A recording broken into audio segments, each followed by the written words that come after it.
क्योंकि हम अन्नू टंडन जी पूर्व सांसद जी को धन्यवाद देंगे जिन्होंने सेवानिवृत्त शिक्षकों का सम्मान समारोह आयोजित किया और बहुत ही जागरूक लोगों को यहाँ पर इकट्ठा किया, सबका सम्मान किया। और ये देश बिना शिक्षा के अधूरा होगा और जितना ही शिक्षा पर बल दिया जाए उसी से हमारा देश मजबूत होगा। देखिए, लोकतंत्र के 4 स्तंभ हैं: विधायिका, न्यायपालिका, कार्यपालिका और मीडिया।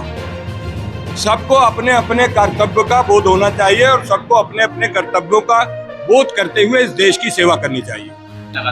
देखिए, जानबूझ करके भारत की राजनीति में बदले की भावना से कार्य हो रहा है। लगातार जब से भारतीय जनता पार्टी सरकार आई है, मोहम्मद आजम का जो समाजवादी पार्टी के राष्ट्रीय महासचिव और देश की जानी मानी हैसियत है, कई बार के विधायक, कई बार के मंत्री और कई बार के सांसद, उनको जानबूझ करके उनके परिवार को प्रताड़ित किया जा रहा है, जो लोकतंत्र के हितकर नहीं है।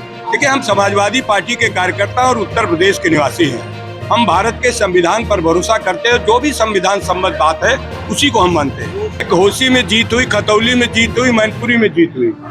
जीत का सिलसिला समाजवादी पार्टी का बहुत आगे बढ़ गया है। भारतीय जनता पार्टी के कामकाज से जनता खुश नहीं है और भारतीय जनता पार्टी ने जानबूझ करके घोसी में उपचुनाव कराया। एक सीट से न सरकार बन रही थी न बिगड़ रही थी, लेकिन भारतीय जनता पार्टी ने अपने कार्यों का मूल्यांकन कराने के लिए जो घोसी में चुनाव कराया, उसमें भारतीय जनता पार्टी का पूरा मूल्यांकन हो गया और जनता ने भारतीय जनता पार्टी को धूल चटा दिया। और समाजवादी पार्टी के नेता अखिलेश यादव के द्वारा दिए गए सुधाकर सिंह को 44,000 वोटों से जिताया।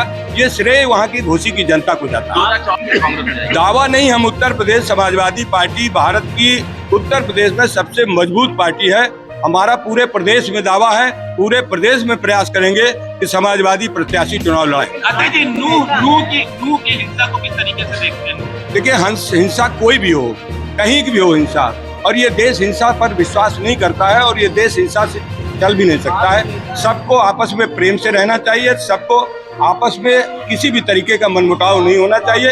लेकिन जानबूझ करके जिस तरीके से भारत सरकार और राज्य सरकारें, खास करके भारतीय जनता पार्टी की सरकारें जो विस्मन कर रही हैं, समाज में विषमता पैदा कर रही है, उससे इस तरीके की हिंसा हो रही है। हमारे नेता चौधरी चरण सिंह ने कहा कि ये देश बड़ी जनसंख्या वाला देश है। हमारे नेता मुलायम सिंह यादव जी ने समय समय पर कहा कि इस देश की जनसंख्या बहुत बड़ी है, जनसंख्या में हाथों को काम मिलना चाहिए। जब तक बेरोजगारी नहीं हटेगी तब तक गरीबी नहीं रहेगी और गरीबी नहीं हटेगी तो हिंसा भी नहीं हटेगी। इसलिए सबको प्रयास करना चाहिए कि बेरोजगारों को काम मिले और गरीबी खत्म हो, तभी यह हिंसा खत्म होगी। हमारे नेता अखिलेश यादव जी हैं, समाजवादी पार्टी के। अखिलेश यादव जी ने सदैव ये कहा, मैं ये कह रहा हूँ, हमारे नेता अखिलेश यादव जी हैं और अखिलेश यादव जी कभी भी किसी भी तरीके, किसी धर्म, किसी जात, किसी संप्रदाय, किसी महापुरुष पर कोई टिप्पणी नहीं करते हैं। और अखिलेश यादव जी समाजवादी पार्टी सभी धर्मों, सभी जातियों, सभी महापुरुषों का सम्मान करती है।